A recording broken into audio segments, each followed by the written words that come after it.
Hello everyone. आज फिर नए एक वीडियो के साथ नए लेक्चर के साथ मैं आपके समक्ष मौजूद हूँ। आज का जो टॉपिक हमने सेलेक्ट किया है वो है सब्स्टिट्यूएंट इफेक्ट्स का एक mesomeric effect.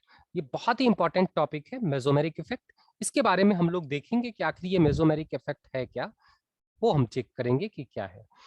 Actually mesomeric effect जो हम लास्ट सब्स्टिट्यूएंट इफेक्ट जो हम लोगों ने देखा हुआ था, वो दो सब्स्टिट्यूएंट इफेक्ट देखा। पहला हाइपर कंजुगेशन देखा, दूसरा हम लोगों ने देखा क्या, इंडक्टिव इफेक्ट। ठीक है। एक्चुअली जो अगर हम ये देखें कि कौन सा इफेक्ट परमानेंट है कौन सा परमानेंट नहीं है, तो hyperconjugation, mesomeric effect and inductive effect, ये तीन जो है वो परमानेंट इफेक्ट होता है। Hyperconjugation, conjugation, mesomeric effect, meric effect, third one is inductive effect. These are the permanent effect. Permanent मतलब exist for a long time, permanent, या फिर ऐसा भी कह सकते हैं एग्जिस्ट फॉर परमानेंटली। परमानेंट जो एग्जिस्ट करता हो वो है हमारा मेसोमेरिक इफेक्ट। अब ये देखो, अब जो हम हाइपर कंजुगेशन देखा था उसमें सिग्मा पाई का कंजुगेशन होता था, वहां से थोड़ा डिलोकलाइजेशन होता था। जो इंडक्टिव इफेक्ट हम लोगों ने देखा था वहां पर केवल shifting of the sigma bond होता था due to influence of the functional group. But अब जो देख रहे हैं वो है मेसोमेरिक इफेक्ट। उस मेसोमेरिक इफेक्ट में it deals with only two types of electrons. First electron is, ये दो इलेक्ट्रॉन्स के कारण ही ये इफेक्ट शो होगा। पहला जो है electron will be, first electron will be, कौन सा इलेक्ट्रॉन होगा पहला? यस, पहला पहला जो इलेक्ट्रॉन है वो है नॉन बॉन्डिंग इलेक्ट्रॉन, जिसको लोन पेयर कहते हैं। First types of electrons, electrons participate in the, participate in mesomeric effect. अगर हम देखें इन मेसोमेरिक इफेक्ट, तो पहला जो मैंने बताया कौन सा, lone pair which is called non bonding electron. ये जो नॉन बॉन्डिंग इलेक्ट्रॉन है वो पार्टिसिपेट करता है। और दूसरा टाइप्स का जो मेन इलेक्ट्रॉन्स है वो है पाई इलेक्ट्रॉन्स। पाई इलेक्ट्रॉन्स का मतलब electrons, electrons of pi bond, pi bond, है ना। ये दो टाइप का इलेक्ट्रॉन्स मेसोमेरिक इफेक्ट को शो करेगा। ठीक, अब हम देखते हैं कि क्या है मेसोमेरिक इफेक्ट। मेसोमेरिक इफेक्ट जो है बेसिकली, इसको दो नाम से भी जाना जाता है, एक एम इफेक्ट भी बोलेंगे, और मेसोमेरिक इफेक्ट को हम एक और नाम से जानते हैं जिसका नाम है resonance effect. It is also called resonance effect, है ना। बहुत लोग रेजोनेंस के बारे में जानते होंगे। Resonance is a very important terms of the GOC.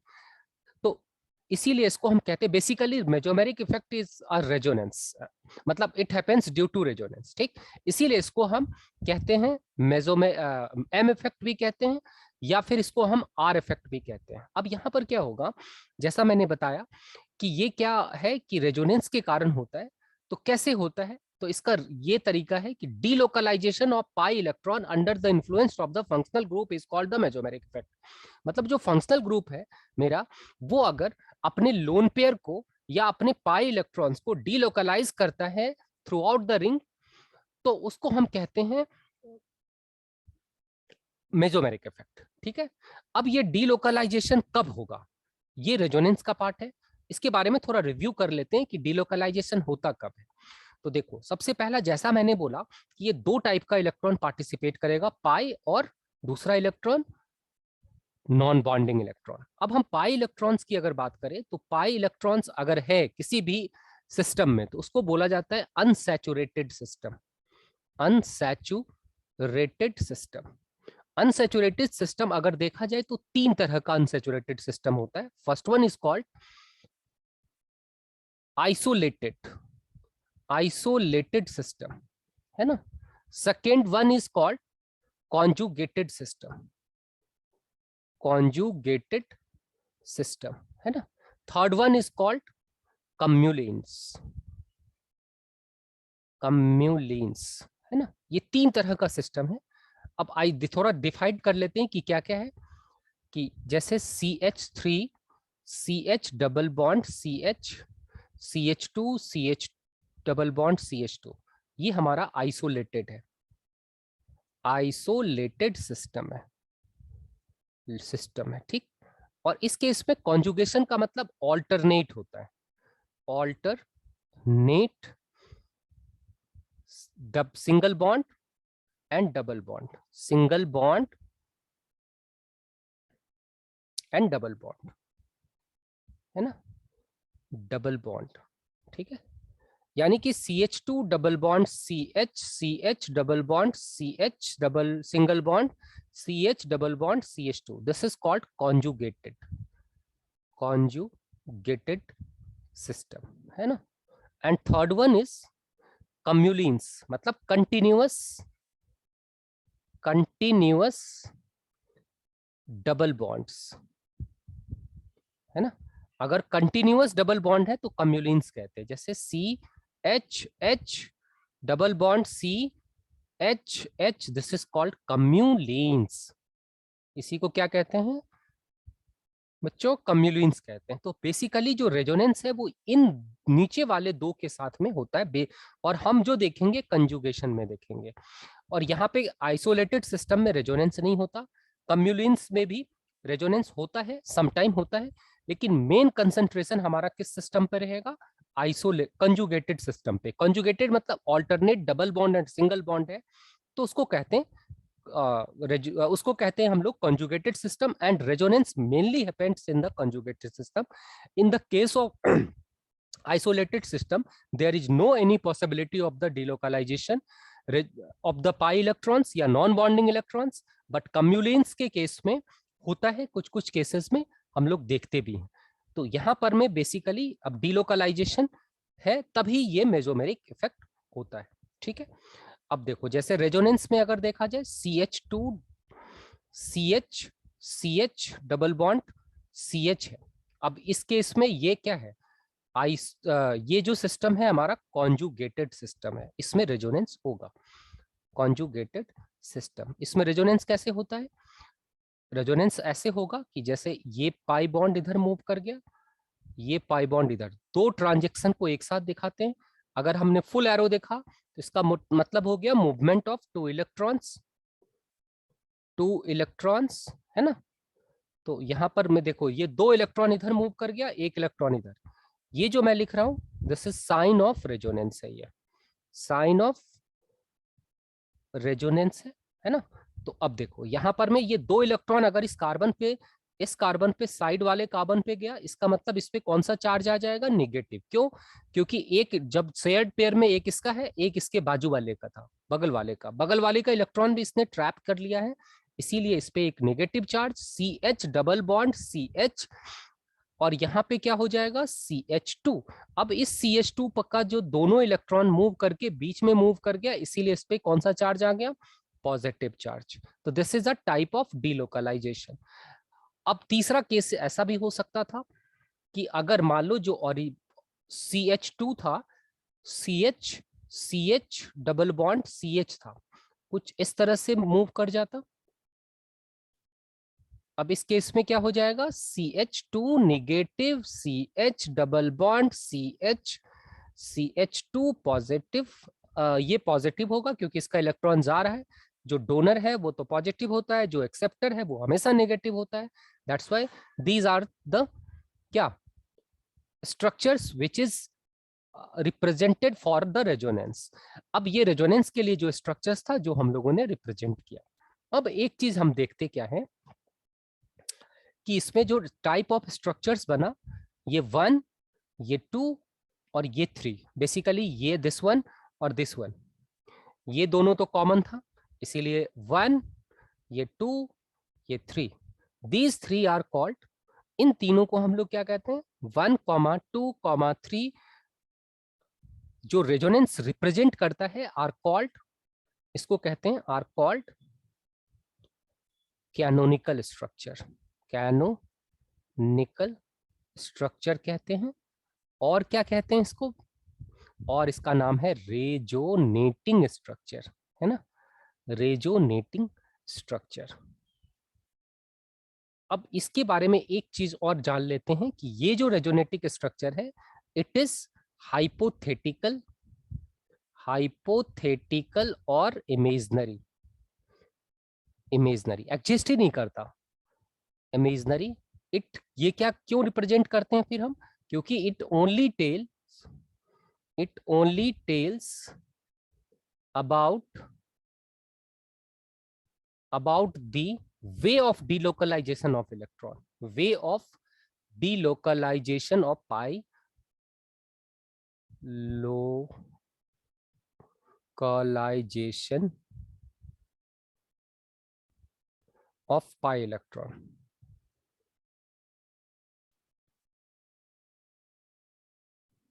delocalization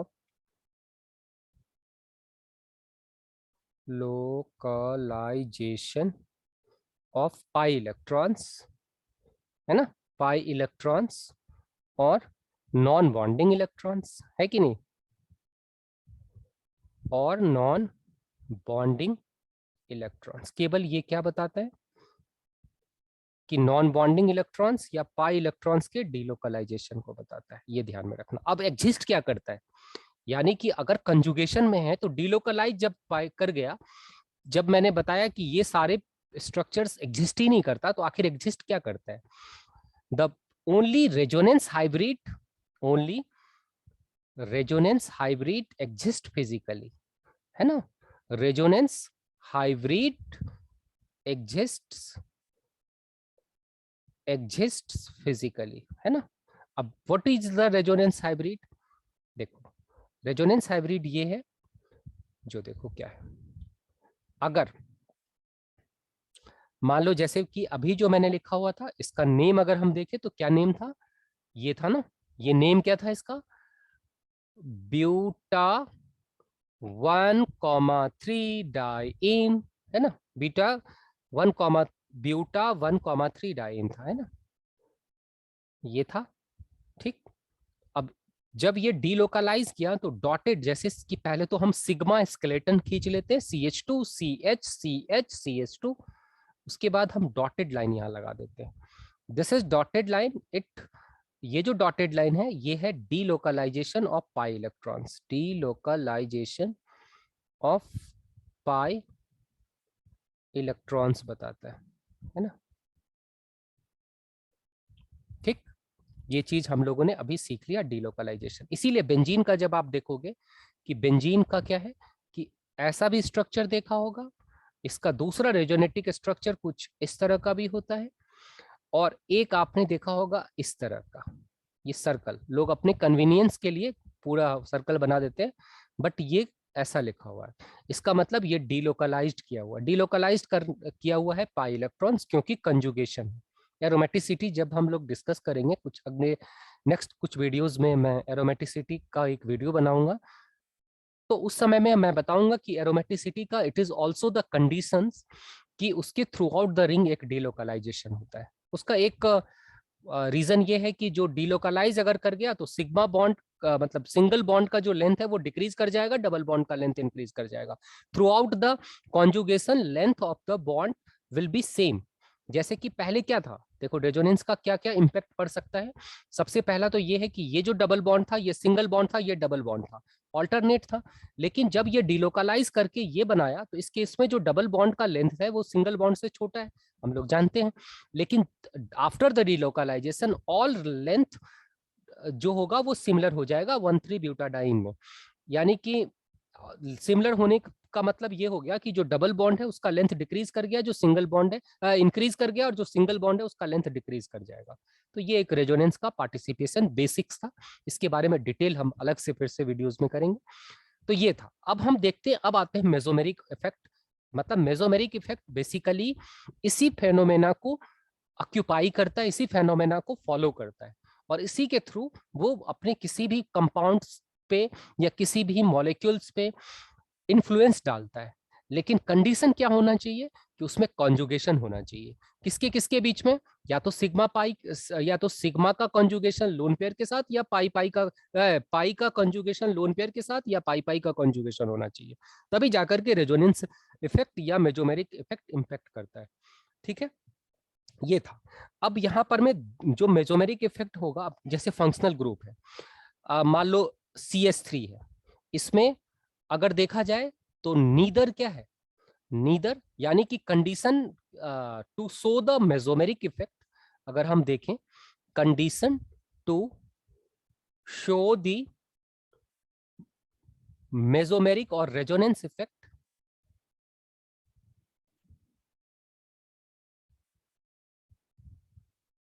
resonance effect क्या होना चाहिए? The functional group should have, functional group should have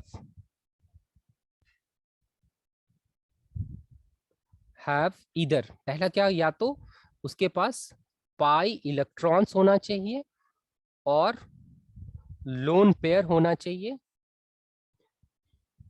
और लोन पेयर होना चाहिए, और लोन पेयर होना चाहिए, साथ ही साथ conjugation also exist, conjugation also exist, अगर एग्जिस्ट करता है कॉन्जुगेशन, देन ही वो मेसोमेरिक इफेक्ट इंप्लीमेंट होगा, अदरवाइज मेसोमेरिक इफेक्ट के एस्पेक्ट में हम लोग नहीं देखेंगे।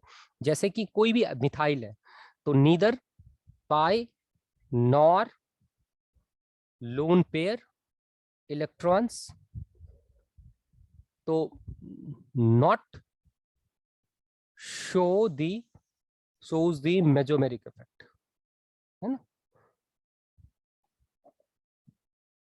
Mesomeric effect. ठीक, तो यानी कि द फंक्शनल को कौन कौन सा दिखा सकता है, जिसके पास या तो लोन पेयर हो, क्योंकि कॉन्जुगेशन तो वो मेन चेन वाले कंपाउंड से होगा, पहले उसमें खुद भी क्या होना चाहिए, अगर किसी भी फंक्शनल ग्रुप को इस मेन चेन के साथ पार्टिसिपेशन करना हो तो उसके पास या तो लोन पेयर या पाई इलेक्ट्रॉन होना चाहिए, तभी ये पार्टिसिपेशन करेगा। साथ ही साथ अगर हम अगले बार अगर इसके पास है, इसके साथ साथ फिर हाँ ये बात है कि इस मेन चेन जो है इसमें भी कॉन्जुगेशन होना चाहिए, मतलब इसके साथ कॉन्जुगेशन होना चाहिए। लेकिन पहले अगर ये खुद ही इसके पास ना तो लोन पेयर ना पाई इलेक्ट्रॉन्स है, तब तो ये पार्टिसिपेट ही नहीं करेगा, तो नहीं करेगा, that's why it doesn't shows the mesomeric और रेजोनेंस इफेक्ट। नाउ अब हम फंक्शनल ग्रुप के बारे में थोड़ा एसेस कर लेते हैं, जैसे कि OH है, अब OH में लोन पेयर है, shows the mesomeric effect, shows the mesomeric effect, है ना। उसके बाद CHO है, shows the mesomeric effect। सी क्यों सोज, क्योंकि देखो COH है, तो ये लोन पेयर मतलब पाई इलेक्ट्रॉन है, by the way lone pair भी है, लेकिन पाई इलेक्ट्रॉन्स ज्यादा इजीली क्या होगा, कॉन्जुगेशन होगा, कॉन्जुगेशन होगा, तो इसीलिए, और दूसरे के साथ कॉन्जुगेशन हो ही नहीं सकता, क्योंकि डबल बॉन्ड अगर इसके बाद ही आ गया तो लोन पेयर यहाँ है, तो इसके साथ कॉन्जुगेशन नहीं है, पाई इलेक्ट्रॉन सब double bond single bond double bond, तो कॉन्जुगेशन है, इसीलिए ये जो पाई इलेक्ट्रॉन है will participate in the resonance, that's why it also shows the mesomeric effect. अगला देखते हैं, जैसे COOH है, अब COH के केस में भी होगा, क्योंकि अगर हम इसका स्ट्रक्चर देखें तो क्या होगा, COOH है, लोन पे डबल बॉन्ड, CO है, ये भी है, CO है, ये भी है, ठीक है, NH2 है, ये भी है, उसके बाद NO2 है, ये भी है, क्योंकि NO2 का स्ट्रक्चर देखें तो N डबल बॉन्ड O है, तो ये भी है। उसके बाद CONH2 है, ये भी है, C ट्रिपल बॉन्ड N, ये भी है, ट्रिपल बॉन्ड है तो है। उसके बाद OR इथर है, क्योंकि लोन पेयर है। उसके बाद X है, लोन पेयर है इसके पास, X stand for halogen, hello group, halogen है, हैलो ग्रुप के नाम से जाना जाता है, तो ये भी है। उसके बाद CH डबल बॉन्ड CH2 है, उसके बाद C ट्रिपल बॉन्ड CH है, उसके बाद ये है, क्योंकि इसमें भी कॉन्जुगेशन है, alternate double bond single bond तो है। उसके बाद अगर हम देखें और क्या रह गया, एक COO, ये एस्टर है, ये भी है। इस साइड से अगर देखेंगे तो रेजोनेंस हो सकता है, या इस साइड से भी लोन पेयर है, ठीक है। COX ये भी है, कार्बोनाइल हलाइड ये भी है। तो these are the groups which participate in the resonance, that's why it shows that the mesomeric effect.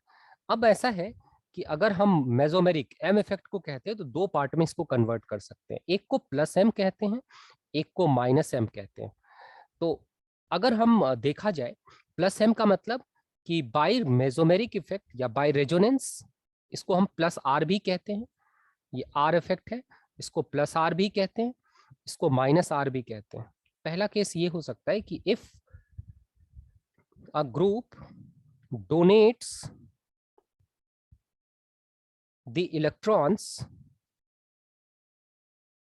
by mesomeric effect, by resonance to the main group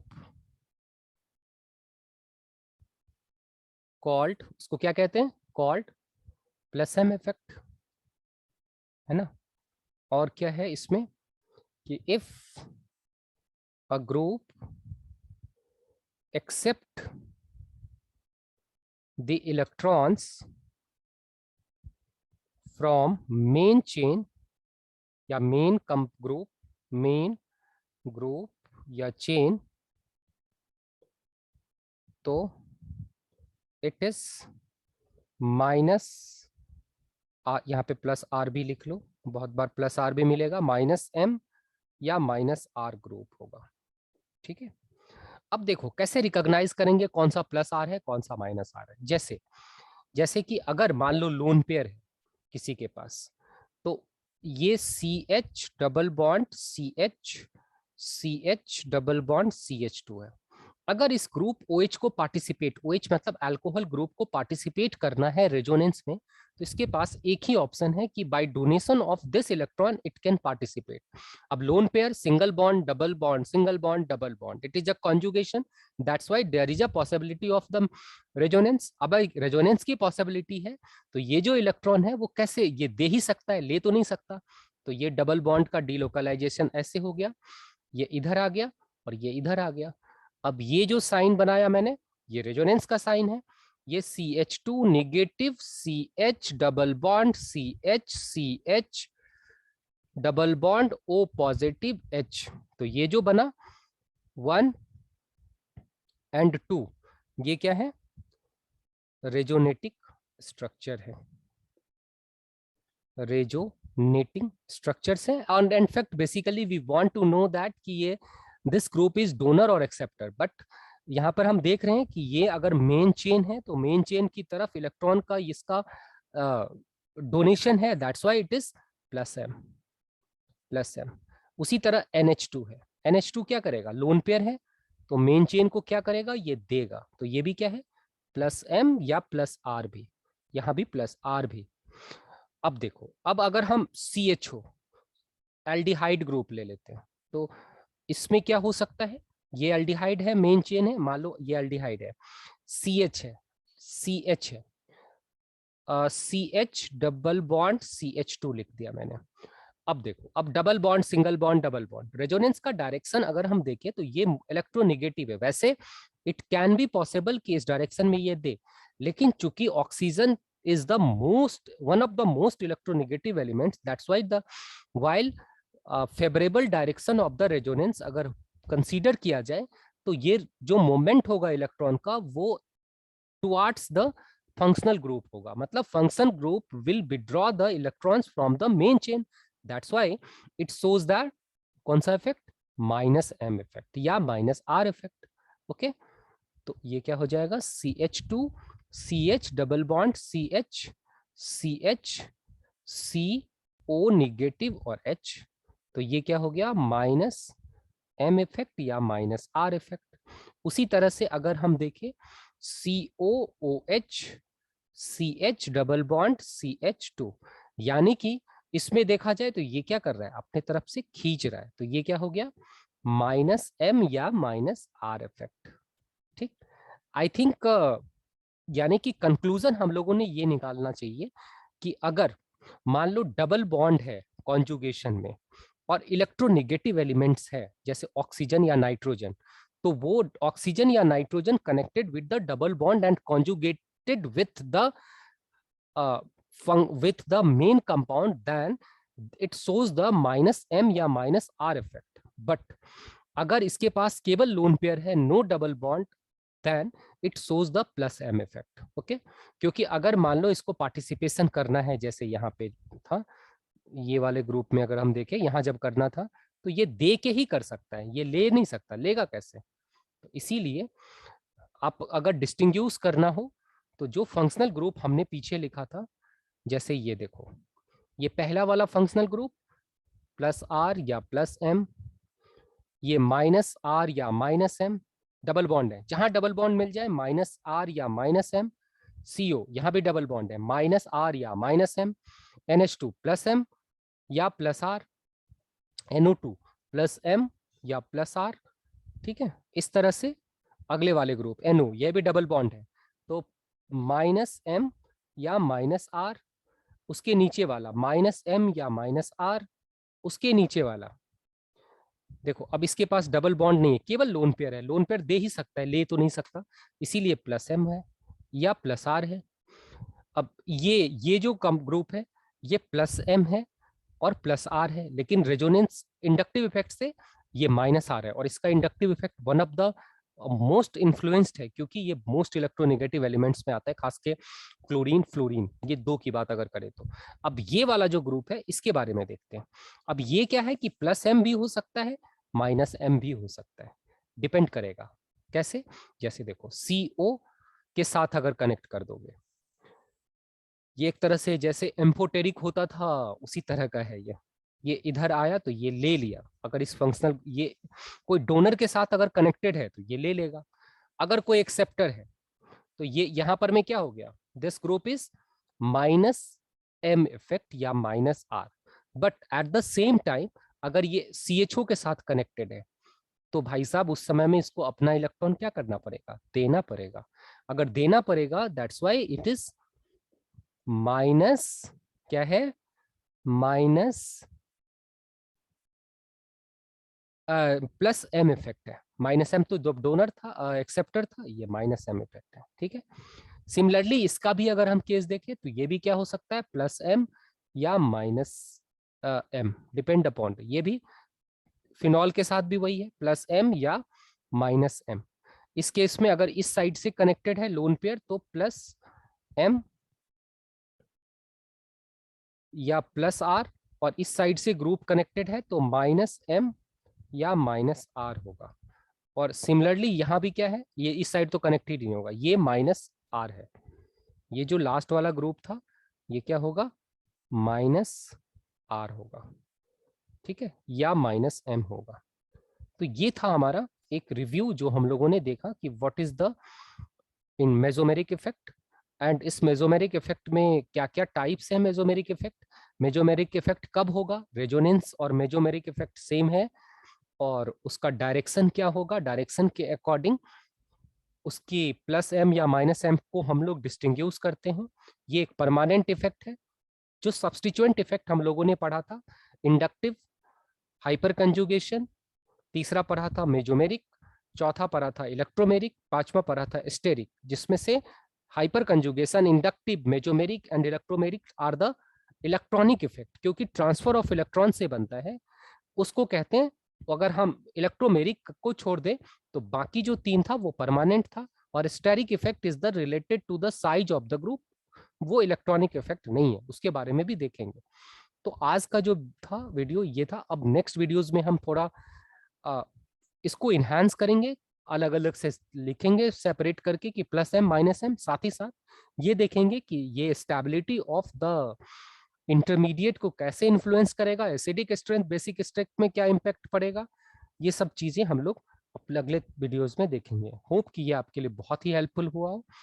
आपको अगर लगता है कि अच्छा है तो मेरे चैनल को लाइक कीजिए, सब्सक्राइब कीजिए, मेरा हौसला बढ़ाइए, ताकि हम ज़्यादा से ज़्यादा अपने अच्छे कंटेंट को प्रोवाइड आपको रेगुलर इंटरवल पर कर सके और ये आपके लिए बेनिफिशियल हो। Okay, bye bye.